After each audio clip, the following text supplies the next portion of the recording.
Hello and welcome to Beyond the Honorary. Today I'm going to talk about the author Laurence Dahners, who has 3 series and a standalone book. The series being about Eldon Sai of 16 books, the Healers series of about 7 books, and the Stasis series of 3 books, plus the standalone book The Transmuter's Daughter. Now, I spent about a week reading all 27 of these books, which tells you several things. First of all, it tells you that they're good enough that I want you to read the whole lot. Also, that they are not the longest of books. But it doesn't tell you what I thought about the individual series. So let's go through them in the order that I actually read them. So starting off with the Eldon Sai series, which is the longest at 16 books. I read them and initially I thought, oh great, we have a Mary Sue character. We have a protagonist who is incredibly capable. Not only is she a genius, but she's the physically best athletic person in the world. She's incapable of being beaten, basically, because she's the best gymnast in the world, and she proves this in one of the books. She is also best marksman, etc, etc. So I thought I was going to be really disappointed with these books, and actually I got to say that that isn't quite the case. Yes, we do have that problem in that it's very hard for the author make you think that anything serious is going to happen to the heroine. She's just got so many things that she's capable of doing, but on the other hand, things do happen to her which she can't cope with. She is kidnapped and needs rescuing. She can't do it on her own. She can't do all of the theory of the inventions that she creates and needs other people's help with it. The fact that she manages to get together a really impressive and competent team based on her major invention, and her major invention is one of the major parts of the story, is pretty good. Now her major invention are ports that allow you to transport, you can transport anything through a port, so it's a kind of teleportation device. And this has massive consequences, and I like stories where they talk about the consequences and how that will affect the society, as you will notice in others of my vlogs. So in her case, one of the first things you notice is that all the pipes, all the power cables, things like that, no longer need to be there. So that means that you don't need all the heavy infrastructure that you have of power generation, because you can transmit from one place to another. You don't need all those cables lying in the ground. You don't need all of the communication technology, which is another really early mentioned consequence of what she does. And so these impacts of technology are thought through and focused on to a large extent, and how to deal with disruptive technologies is thought through as well. What happens when people who matter to her are suffering vulnerabilities are things that she considers, and the science to a large extent makes sense. In science fiction, you've got to take one suspension of disbelief at least, and in these stories it's just that one or possibly two suspensions of disbelief, but only a little bit, and there is some good solid science going on in the background that makes you think that these stories could be realistic. Apart from, as I say, my biggest problem is with the protagonist, because she's just super powerful. So that's the first series. I say there's 16 books, so if you're not the sort of person who reads at the speed that I do, then it's going to take you quite some time to get through them. The other two series are very different. So the next one of those is the Healer series. I can't remember if that's actually what it's called. I'll look that up after I've finished talking. Which consists of 7 books, and this deals with a family of people who have got mild paranormal powers, I suppose is the phrase I'd use. This happens after the whole of society destroyed by a virus. This is kind of familiar territory for us all now, and in this case the virus wipes out about 99% of the whole of the populace, which means that civilization is virtually destroyed, and what's left is a society which is operating on medieval technology pretty much. Although there is lots of books still around, although there is a culture of not reading the ancients' books and not using the ancients' knowledge, but there are a select group of people who do use this knowledge to benefit themselves and society. So it's kind of medieval technology with a little bit of modern technology thrown in here and there, and a little bit of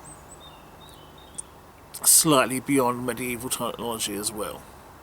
Part of it is because there are people who are still going into our sort of civilization's remains and taking what they find there and selling them.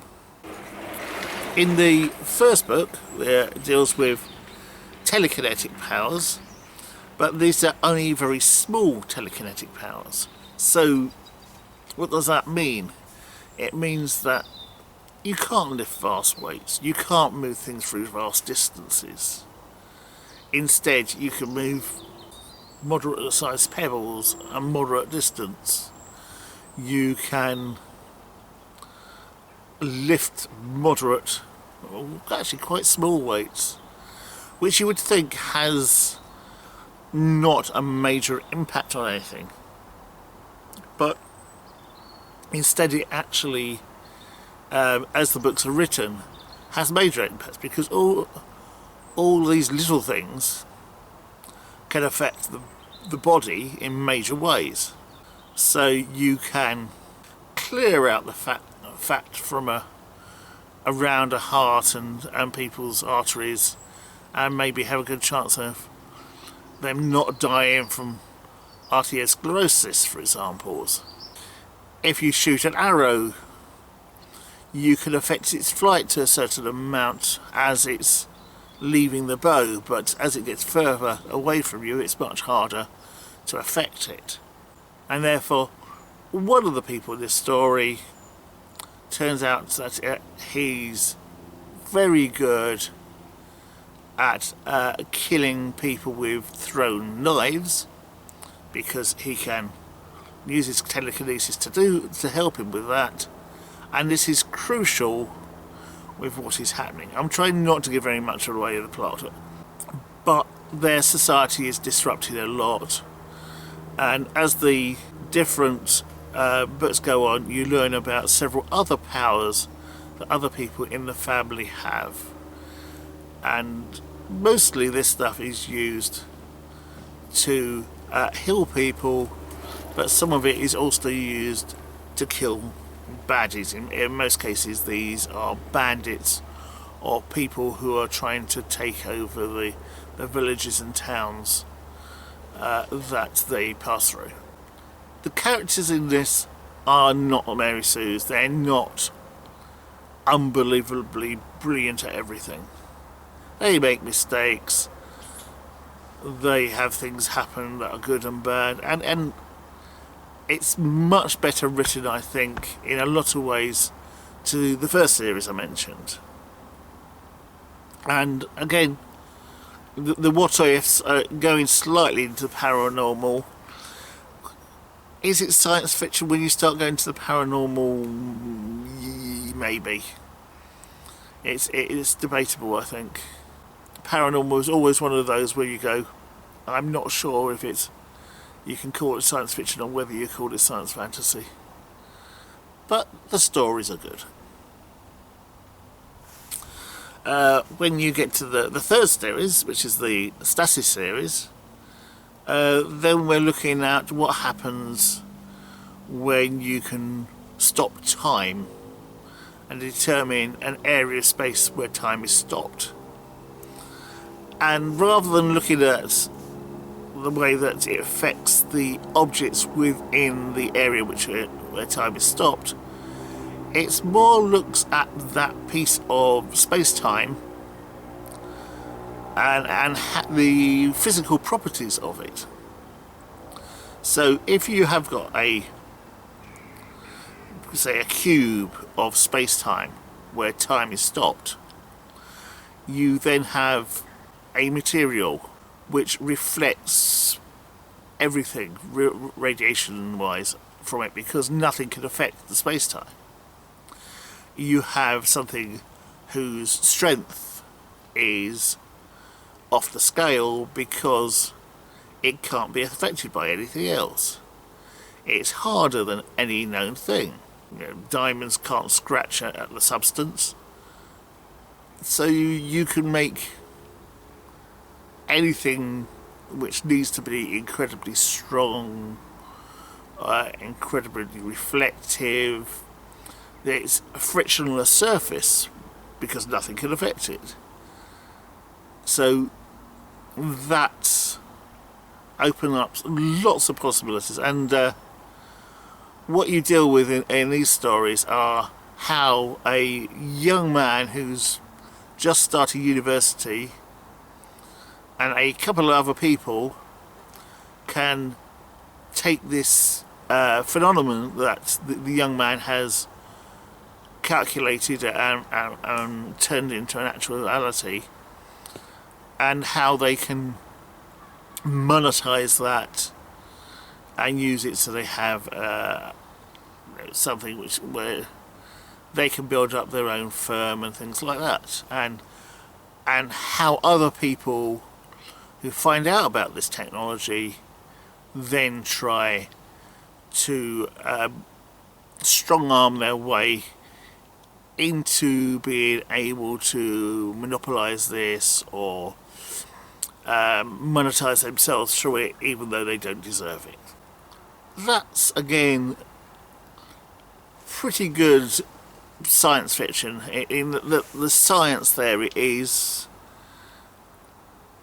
I don't want to say that science is believable, but there's nothing which is going against our modern understanding of science, and you've just got that one step of what if, which is what science fiction is really consists of.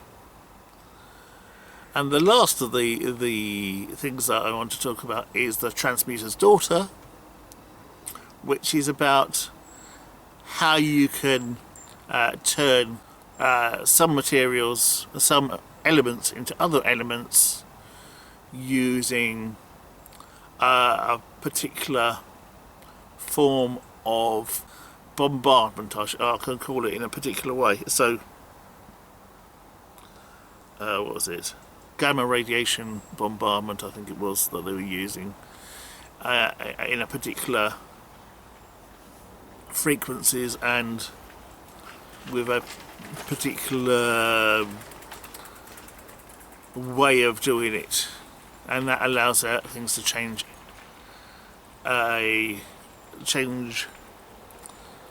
from something that it was particularly inexpensive into something which is much more expensive. So we're looking at platinum and iridium and such like, which are only 2 stages up from what the base material was.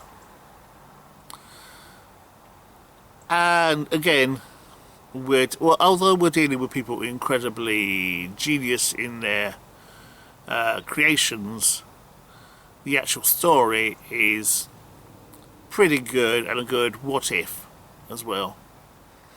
So overall, all 27 of these books are pretty readable.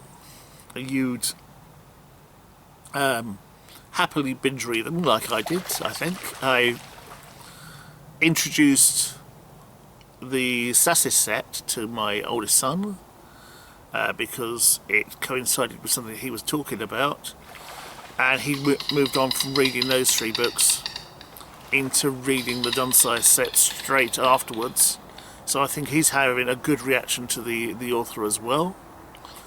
And yeah, I would give the author an 8.5 out of 10, I guess, for the whole set of books, because of the readability and the good science. He loses a little bit because of the Dahners series and the Mary Sue protagonist.